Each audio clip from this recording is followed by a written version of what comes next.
तालीम खाते सिंध तरफां सिंध स्टीम फेस्टिवल में पूरे सूबे के पोणा 400 कॉलेजनि मां बॉयज़ कॉलेज मिठी जे शागिर्दनि साइंस कैटेगरी में पहिरीं पोजीशन हासिल कई हुई। इन ई सिलसिले में अॼु सदन एज़ाज़ में शानदार तकरीब मिठी कॉलेज में मुनक़िद कई वई, जंहिंजी सदारत कॉलेज जे प्रिंसिपाल प्रोफेसर भवानी शंकर सोनी कई।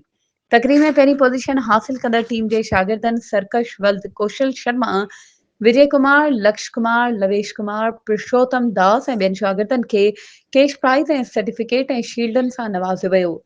तकरीब खे ख़िताब कंदे कॉलेज जे प्रिंसिपल प्रोफेसर भवानी शंकर सोनी चयो त असांजे कॉलेज जे शागिर्दनि स्टीम फेस्टिवल में कामयाबी हासिल करे हिक नई तारीख़ रक़म कई आहे। असांजे कॉलेज जे शागिर्दनि जी कामयाबी थर जी मजमूरी टैलेंट जी तर्जुमानी करे थी। असांखे पंहिंजे थर जे ॿारनि जे टैलेंट ते फ़ख्रु आहे।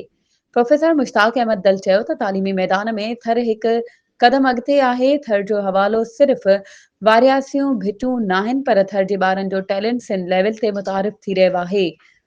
इहा हिकु ख़ुशि आईंदा ॻाल्हि चइजे। प्रोफेसर वेलजी सिंह सोढू चयो त थर में टैलेंट जी खोट नाहे। तालीमी मैदान में थर जे उस्तादनि शागिर्दनि पंहिंजो पाण मल्हायो आहे।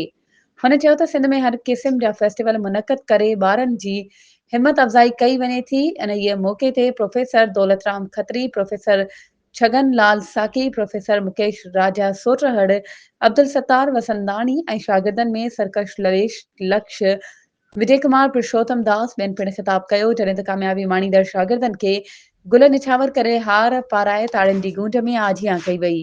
वधीक ख़बरुनि ऐं अपडेट्स जे लाइ असांजे चैनल खे सब्सक्राइब कयो ऐं हा, बेल आइकन खे प्रेस करणु न विसारिजो त जीअं असांजी हर नई अचण वारी वीडियो तव्हां ताईं पहुची